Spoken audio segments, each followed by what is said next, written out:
एक परीक्षा केंद्र दो परीक्षा में आयोजित कराकर दो अलग अलग शिफ्ट में, और कह रहे हैं कि हम नॉर्मलाइजेशन लागू नहीं करेंगे। तो पूरी तरीके से उसको, और उसके अलावा जो गड़बड़ी हुई है परीक्षा केंद्र पर, उसको चैलेंज किया गया है, क्योंकि एक पापू परीक्षा केंद्र की बात नहीं थी, 22 अलग परीक्षा केंद्रों की सूची जो है सौंपी गई थी, परंतु बिहार सरकार की तरफ से कुछ नहीं हुआ। लगा नेता पहली बार, तब से आनंद मिश्रा भी वहां आए, प्रशांत किशोर जी भी आए, तेजस्वी यादव भी आए, और देश के बड़े नेताओं में से कांग्रेस के बड़े नेताओं में सांसद राहुल गांधी भी वहां आए। तुम 2 महीना गायब रहे और उसके बाद एक आया, उसके बाद बयान दे रहे हो। तो एक बार जान लीजिए, हमको बयान देने की जरूरत नहीं है उस पर। फिर भी मैं बता रहा हूं, किसी अन्य लोगों को, बड़े लोगों को, ये तो छोटा मोटा, कई तो छोटे छोटे छात्र इस पर बयान दे रहे हैं कि जो बयान स्वयंभू होकर बयान दे रहा है तथा के छात्र नेता हम ही, तो क्या पेंटेड करवाए हुए हैं कि हर आंदोलन का नेतृत्व करता वही होगा। बीपीएससी के चेयरमैन पर भी आरोप है, जो व्यक्ति इतने भ्रष्टाचार में लिप्त है और जिसको नियुक्ति को लेकर, जो बीआरएस लेकर और एक दिन पहले वो नियुक्त हो गया हो, 16 मार्च को बीआरएस ले रहा है और 15 मार्च को नियुक्त हो गया हो, तो इस तरह में जो गड़बड़ी है उसको भी चैलेंज किया गया है माननीय उच्चतम न्यायालय में। और उच्चतम न्यायालय में निर्धारित 4 सप्ताह का हलफनामा बिहार सरकार को देना है।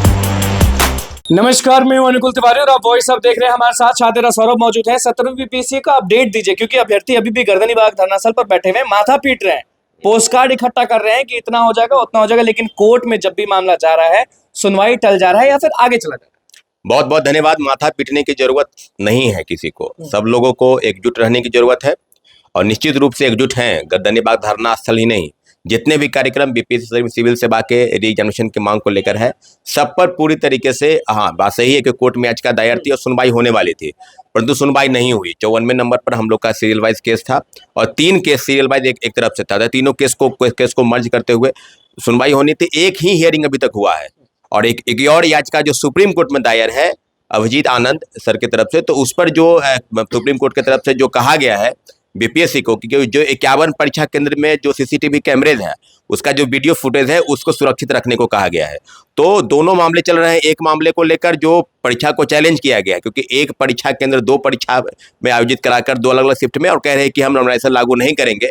तो पूरी तरीके से उसको, और उसके अलावा जो गड़बड़ी हुई है परीक्षा केंद्र पर, उसको चैलेंज किया गया है, क्योंकि एक पापू परीक्षा केंद्र की बात नहीं थी, 22 अलग परीक्षा केंद्रों की सूची जो है सौंपी गई थी, परंतु बिहार सरकार की तरफ से कुछ नहीं हुआ। लगातार आपने भी देखा होगा, ये आंदोलन आज एक दिन का तो आंदोलन है नहीं, 18 दिसंबर से चल रहा है, और लगभग 54-55 दिन बीत गए हैं। पूरी तरीके से हम लोग हर चीजों को हर संभव प्रयास किया है, और जो भी प्रयास हम लोग का रहा है वो लोकतांत्रिक और शांतिपूर्वक तरीके से। किसी में भी कोई हिंसा के कोई बू भी अगर आपको नजर आया, दिखाई दे, तो आप उसको बता सकते हैं। पूरे प्रेस वाले आज भी हम लोग गर्दनी बाग धरना स्थल पर पुलिस शान और शौकत के साथ एक ही नारा लगा रहे हैं कि बिहार सरकार को जवाब देना है, मुख्यमंत्री जी को चुप्पी तोड़नी है।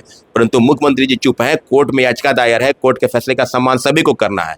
इसलिए पूरी तरीके से हम लोग, और जो पोस्ट कार्ड का जो काम है वो सभी विभागों को, सभी जो मुख्य न्यायाधीश हैं या बड़े अधिकारी हैं, उनको पत्र पोस्ट के माध्यम से बताया जा रहा है कि बिहार में जो परीक्षा चल रही है या परीक्षा केंद्र के अंदर जो भी गड़बड़ी हुई है, या जितनी भी एजेंसी है, सब में व्यापक तौर पर धांधली, सेटिंग, ये सब व्याप्त है, उसको खत्म करने की जरूरत है। इसलिए कोर्ट को भी चाहिए कि एक संज्ञान ले, खुद संज्ञान ले, लेकिन बार बार कोर्ट में याचिका जो है वो लगातार आगे बढ़ रहा है। इस मामले में तुरंत सुनवाई होनी चाहिए थी, लेकिन इतना जरूर है कि मंडे को, हम लोग विश्वास है कि मंडे को सुनवाई होगी। मंडे को जो सुनवाई होगी उसमें क्या लग रहा है, किसका पल्ला भारी रहेगा?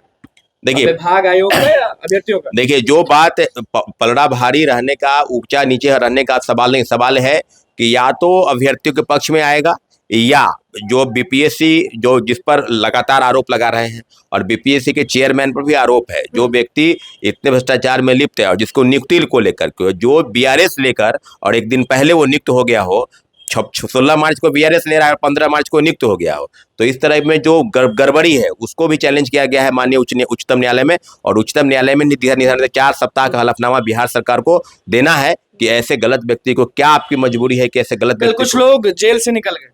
हाँ, बहुत खुशी की बात है कि उस जो प्रोटेस्ट हुआ था 30 जनवरी को, उसमें कई रमांशु सर निकले कि नहीं निकले? रमांशु सर आज निकल जाएंगे। उन पर भी जो चीजें हैं, वो भी जो कानूनी प्रक्रिया है जेल के अंदर मैनुअल, उस पर भी ठीक हो रहा है, और साथ ही खुशबू और अमन दोनों जेल से रिहा। ऐसा कौन सा आंदोलन आप लोग कर रहे थे कि एक छात्र नेता आरोप भी लगा रहे हैं कि आंदोलन को ऐसा किया गया है, वैसा किया गया है, तो आप भी छात्र नेता हैं, आप वो अगर बोलना चाहें तभी, नहीं तो ऐसा कुछ हो नहीं। देखिए, बोलने की जरूरत उस पर है नहीं, लेकिन कई प्रेस के लोग इस सवाल पूछ रहे हैं कि आरोप अगर है तो आरोप का जवाब खंडन करना भी उचित होता है। तो जो व्यक्ति खुद भाग गया हो आंदोलन में, आंदोलन अगर गलत तरीके से हो रहा है या सही तरीके से नहीं हो रहा है तो उसको बताने की जरूरत थी। मुंह छुपाकर भागने की जरूरत नहीं है।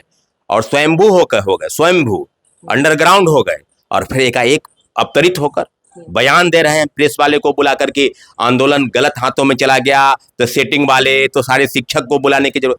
उसका शर्त था, मैं भी वही था, उसका शर्त था कि इस आंदोलन में फलना शिक्षक नहीं आएंगे, वो शिक्षक नहीं आएंगे। एक बात बताइए अनुकुल जी, किसी भी नेताओं को वहां बुलाने के लिए कोई छात्र अभ्यर्थी गया था क्या? कहीं कहीं नहीं हम लोग गए थे।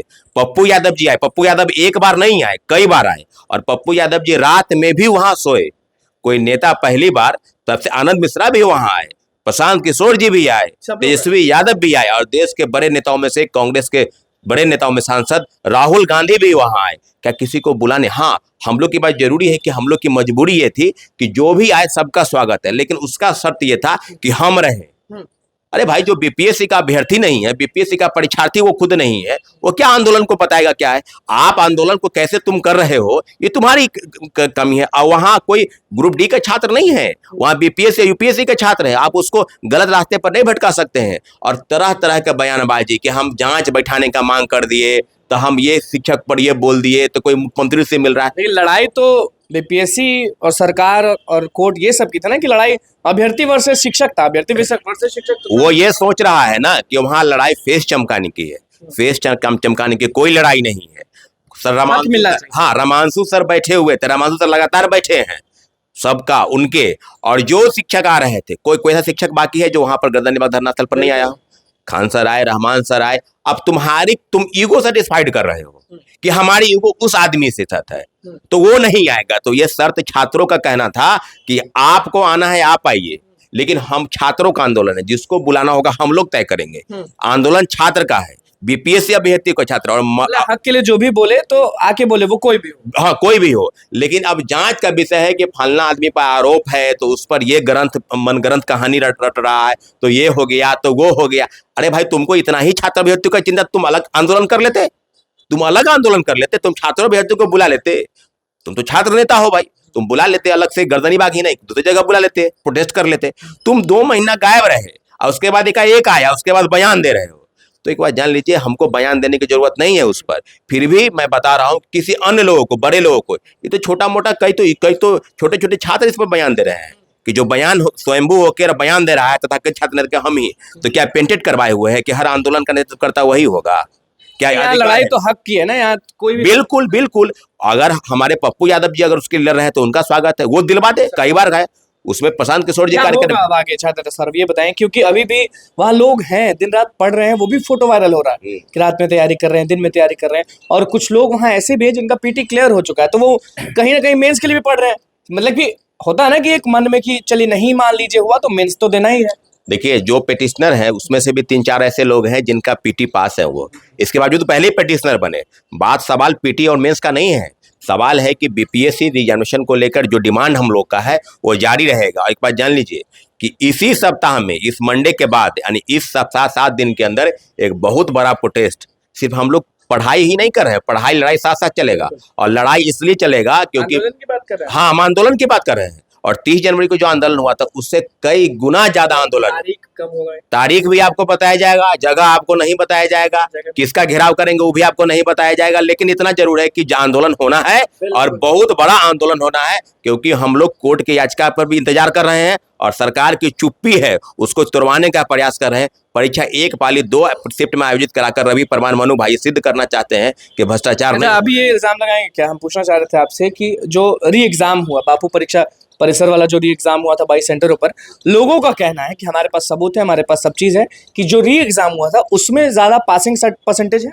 बिल्कुल सही बात है, ये बिल्कुल है कि उसमें जो परसेंटेज है, जो अपीयर हुए स्टूडेंट, उनका परसेंटेज ज्यादा है, क्योंकि एक पैटर्न पता चल गया। क्योंकि पैटर्न तो सबको पता है कि बहुत लो ग्रेड का प्रश्न पत्र रहने वाला है, लगभग ग्रुप डी के लेवल का प्रश्न पत्र, एक अक्षर का आंसर है उसका है इस प्रकार से। तो उन लोगों को पैटर्न पता गया। बापू परिसर केंद्र के अलावा जो परीक्षा 22 परीक्षा केंद्रों पर हुई, उसका प्रतिशत 13 दिसंबर के परीक्षा करने वाले लोग पर उससे कई गुना ज्यादा है। तो पूरी तरीके से ये बात भी वहां पर कोर्ट में है क्योंकि दोनों तरीके से आप अलग अलग प्रश्न पत्रों को एक कैसे कर सकते हैं, 2 शिफ्ट की परीक्षा कराकर कैसे कर सकते हैं कि एक प्रश्न पत्र है। बिल्कुल। तो देखिए छात्र सारे हमारे साथ थे और किस तरह से आंदोलन की बात छेड़ दी है वो आपने सुन लिया।